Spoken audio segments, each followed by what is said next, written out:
વડોદરાના ward number 8માં ગંદા પાણીને કારણે સ્થાનિક રહીશો નરકાગાર સ્થિતિમાં જીવવા માટે મજબૂર બન્યા છે। ત્યારે આ ગંદા પાણીને કારણે આજરોજ એક એમ્બ્યુલન્સ પણ અટવાઈ પડી હતી।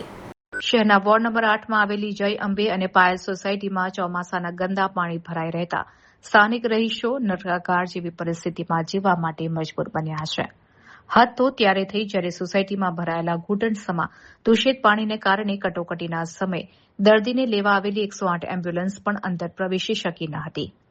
બીમાર દર્દીને પરિવારજનોએ આ ગંદા પાણીમાંથી માંડ પસાર કરીને મુખ્ય માર્ગ ઉપર ઉભેલી એમ્બ્યુલન્સ સુધી પહોંચાડવો પડ્યો હતો। આ ઘટનાથી સ્થાનિકોમાં તંત્ર સામે પ્રચંડ આક્રોશ ફાટી નીકળ્યો છે। ચૂંટણી ટાણી મોટા વાયદાઓ આપતા સ્થાનિક નેતાઓ અને કોર્પોરેટરો અત્યારે મુશ્કેલીના સમયે ગાયબ થઈ ગયા છે અને મૌન સેવી રહ્યા છે। રહીશોનો આક્ષેપ છે કે અનેક રજૂઆતો છતાં કોઈ ઉકેલ આવ્યો નથી। જો તાત્કાલિક ધોરણે આ દૂષિત પાણીના નિકાલની વ્યવસ્થા કરવામાં નહીં આવે તો સમગ્ર વિસ્તારમાં ગંભીર રોગચાળો ફાટી નીકળવાની ભીતિ સેવાઈ રહી છે।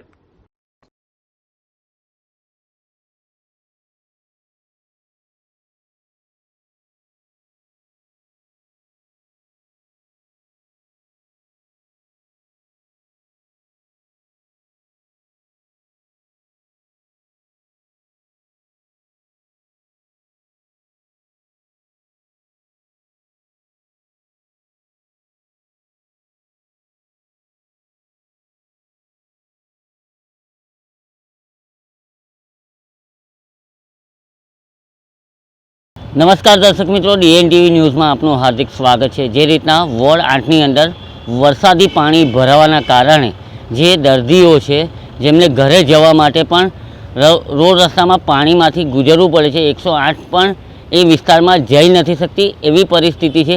જયંબે સોસાયટી અને પાયલ સોસાયટીમાં જે વરસાદી પાણી ભરાયા છે જેને લઈને તંત્રની આંખ ઉઘડતી નથી। તંત્ર તો ઠીક, પણ જે સ્થાનિક કોર્પોરેટરો છે તેની પણ આંખ ઉઘડતી નથી। ખરેખર આવા દ્રશ્યો જોઈને શરમાવવું જોઈએ। ખરેખર કામ કરવાની દાનત હોય તો જ કામ કરે, એ હવે જોવાનું રહ્યું।